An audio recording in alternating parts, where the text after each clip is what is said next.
کہ یہ زخم ہے طیبہ کا، ہر ایک کو نہیں ملتا۔ یہ زخم ہے طیبہ کا، ہر ایک کو نہیں ملتا۔ کوشش نہ کرے کوئی اس زخم کو سینے کی۔ ایک یہودی بچہ غیر مسلم، اس نے رسول کریم صلی اللہ علیہ وسلم کی چلتے پھرتے کہیں زیارت کر لی مدینہ المنورہ میں۔ واللیل کی زلفوں کو دیکھ لیا، رخ مصطفیٰ کو دیکھ لیا، مازا کی آنکھوں کو دیکھ لیا۔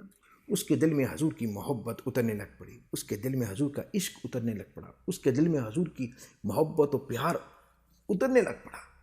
بےتاب ہو گیا حضور کی محبت میں، بے چین ہو گیا حضور کی محبت میں، لیکن اس نے گھر نہیں بتایا کہ مجھے حضور سے بے پناہ محبت ہو گئی ہے، کیونکہ والدین تو یہودی تھے، اگر وہ بتاتا تو وہ ناراض ہو جاتے، اس لیے اس نے دل میں رکھا اور حضور سے بے پناہ محبت کرنے لگ پڑا۔ چوری چوری رسول کریم صلی اللہ علیہ وسلم کی زیارت کے لیے مدینہ جاتا، کبھی مسجد نبوی کے اس دروازے سے، کبھی مسجد نبوی کے اس دروازے سے حضور کو چوری چوری چپ کے دیکھتا، بہانے سے نکلتا، کبھی بکریاں چرانے کے بہانے سے، کبھی کسی بہانے سے۔ مختصر وہ حضور کو دیکھنے ہی جاتا، بس اس کو اور کوئی کام نہیں تھا۔ تو رسول کریم صلی اللہ علیہ وسلم کی زیارت کرتے، اس کو دیر ہو گئی، اس نے حضور کی کافی مدت سے پھر زیارت نہ کر سکا۔ بےتابی بڑھنے لگ پڑی، بے چینی بڑھنے لگ پڑی۔ یہ بےتابی اور بے چینی اتنی بڑھ گئی کہ وہ بستر پر لیٹ گیا اور بستر کو آخر اس نے بچھونا بنا لیا۔ والدین پریشان، عزیز و اقار پریشان کہ ہمارے بچے کو کیا ہو گیا، بچہ بیمار ہو گیا ہے، بچہ ٹھیک نہیں ہے۔ ڈاکٹرز کو بلایا، فزیشین کو بلایا، حکیموں کو بلایا، اطب کو بلایا، لیکن جب بھی آتا، کوئی بھی آتا، وہ ٹھیک نہ کر سکیں۔ ان کو کیا معلوم کہ یہ زخم ہے طیبہ کا، ہر ایک کو نہیں ملتا۔ یہ زخم ہے طیبہ کا، ہر ایک کو نہیں ملتا۔ کوشش نہ کرے کوئی اس زخم کو سینے کی۔ وہ بچہ بیمار ہو گیا، بےتابی بڑھنے لگ پڑی۔ پھر وہ شام بھی آ گئی جو آخری شام تھی، بچے کا جانے کا ٹائم آ گیا۔ اس بچے نے اپنے باپ کو آواز دی کہ ابا جان، میں آپ سے ایک بات کرنا چاہتا ہوں۔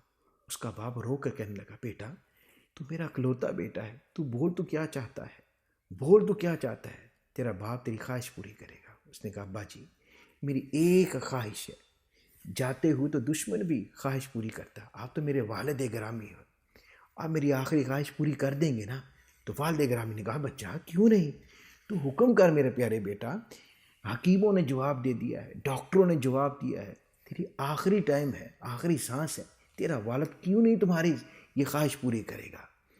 اس نے کہا، ابا جان ناراض تو نہیں ہوں گے؟ اس نے کہا، نہیں بیٹا میں ناراض نہیں ہوں گا۔ اس نے کہا، یہ دل میں اپنے پیارے نبی کو دے بیٹھا ہوں، میں جب سے اس کا چہرہ دیکھ لیا ہے، یہ بس حضور پر فدا ہوں، میں حضور پر قربان ہو گیا ہوں۔ مجھے ایک جھلک رسول کریم صلی اللہ علیہ وسلم کی چاہیے، ایک جھلک۔ باپ ناراض ہو گیا۔ باپ نے کہا، کم وقت آخری سانسوں پہ اپنا دین چھوڑ رہا ہے، آخری لمحات میں اپنا دین چھوڑ رہا ہے۔ اس نے کہا، ابا جان آپ نے وعدہ کیا تھا کہ آپ میری آخری خواہش پوری کریں گے، تو آپ اپنا وعدہ پورا کیجیے گا۔ بہرحال والد نے کہا، بیٹا کہ میں تمہارا وعدہ پورا کرتا ہوں۔ رسول کریم صلی اللہ علیہ وسلم کے دربار پر پیغام پہنچایا گیا کہ ایک یہودی ہے، آخری سانسیں چل رہی ہیں، وہ آپ کو زیارت چاہ رہا ہے۔ حضور کا دل برانہ انداز تو دیکھیں۔ رسول کریم صلی اللہ علیہ وسلم نے صحابہ کو کہا، صحابہ آؤ، ایک یہودی ہے، وہ ہمیں بلا رہا ہے، آخری سانسوں پہ ہے۔ ادھر رسول کریم صلی اللہ علیہ وسلم اس کے گھر کی طرف چلتے ہیں، ادھر اس بچے کی آنکھیں جو ہیں وہ بند ہو رہی ہیں۔ آخرکار انتظار کرتے کرتے اس بچے کی آنکھیں بند ہو گئیں۔ رسول کریم صلی اللہ علیہ وآلہ وسلم اس بچے کے گھر پہ پہنچے۔ اس کے والد نے کہا، بیٹا دیکھ، آنکھیں کھولو، دیکھو کون آیا ہے، تمہارا محبوب آ گیا ہے، تمہارا محبوب آ گیا ہے، جس کے لیے تو اتنا بیمار ہو گیا وہ آ گیا ہے، آنکھیں تو کھول میرا پیارے بیٹا۔ یوں کہہ لیجئے کہ گئی ہوئی روح جو ہے وہ اپنے محبوب کی زیارت کے لیے دوبارہ حاضر ہو گئی ہے۔ بچے نے آنکھیں کھولی، حضور کی زیارت کی اور کہا، مرحبا یا مصطفیٰ، سبحان اللہ، رسول کریم میں نے آپ کو دیکھ لیا، یہ میری خواہش تھی۔ حضور ایک چھوٹی سی تمنا ہے، حضور نے فرمایا بولو کیا ہے؟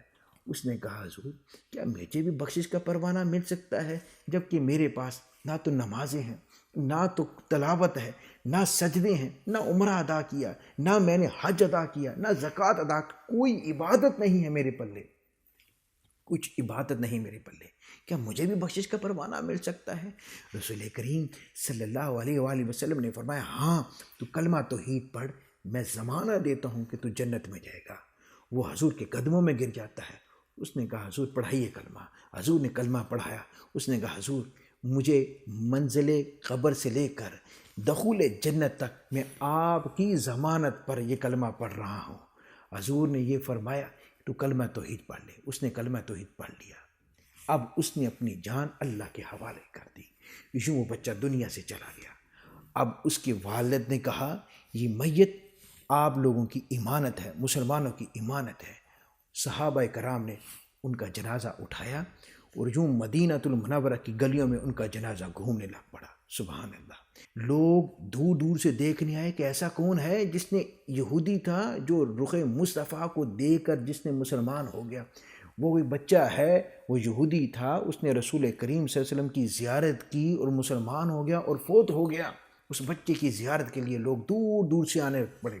پورا مدینہ المنورہ کا بازار جو ہے وہ رش سے کھچا کھچ بھر گیا۔ جب رسول کریم صلی اللہ علیہ وآلہ وسلم نے اتنی محبت دی اس بچے کو، تو اس بچے کی محبت کا عالم بھی یہ تھا کہ اس نے حضور کی محبت میں جان دے دی۔ سبحان اللہ۔ ادھر صحابہ فرماتے ہیں کہ ہم نے اس کے چہرے سے کفن جب اٹھایا، سبحان اللہ، کیا دیکھتے ہیں کہ اس کے چہرے سے نور کی کرنیں آسمان کی طرف جا رہی ہیں۔ اتنے میں رسول کریم صلی اللہ علیہ وآلہ وسلم تشریف لے کر آتے ہیں۔ صحابہ حضور کو دیکھ کے حیران ہو جاتے ہیں کہ حضور پنجوں کے بل حضور تشریف لے کر آ رہے ہیں۔ رسول کریم صلی اللہ علیہ وسلم کا اس طرح آنا، صحابہ کا حیران ہونا۔ صحابہ نے پوچھا حضور یہ کیا ماجرا ہے، یہ کیا راز ہے، ہمیں بھی بتا دیجیے۔ حضور نے فرمایا عالم بالا کے تمام فرشتے اس عاشق کو دیکھنے کے لیے زمین پہ اتر آئے ہیں۔ اتنا رش ہے کہ زمین پہ پاؤں رکھنے کی جگہ بھی نہیں ہے۔ رسول کریم صلی اللہ علیہ وسلم نے جب یہ فرمایا تو صحابہ بھی جھوم اٹھے۔ سبحان اللہ۔ اب مجھے آپ بتائیے گا، اس بچے نے صرف ایک نظر ایمان کی حالت میں حضور کو دیکھا اور ایمان لے آیا۔ اب یہاں پر ہمارے کتنے بڑے اولیاء کرام، حضور غوث پاک، حضور خواجہ معین الدین چشتی اجمیری، حضور داتا صاحب، کتنی ریاضتیں کی، کتنی عبادت کی، لیکن اس بچے کا بھی وہ مرتبہ نہیں پا سکے جو ایمان کی حالت میں اس نے رخ مصطفیٰ کو دیکھ لیا تھا اور وہ صحابی بن گیا تھا۔ پھر اس بچے کا جنت البقیع میں لے جایا گیا، حضور نے خود قبر میں اتارا۔ جب حضور نے خود قبر میں اتارا تو کافی دیر ہو گئی۔ جب باہر آئے تو حضور کے ماتھے پہ پسینہ تھا۔ تو صحابہ نے پوچھا حضور اتنی دیر کیوں ہو گئی؟ تو حضور نے فرمایا جب اس نے کہا کہ منزل قبر سے لے کر دخول جنت تک آپ میری ضمانت دیتے ہیں، تو فرمایا اس بات سے حوران جنت اتنی خوش آئی کہ اس کے چہرے کی بلائیں لینی وہ خود آ گئیں، اس چہرے کو دیکھنے کے لیے وہ خود آ گئیں۔ اور حضور نے فرمایا میرے ماتھے پہ جو پسینہ ہے وہ اس کے چہرے پہ گر گیا ہے، اب اس کا چہرہ قیامت تک یوں تر و تازہ رہے گا۔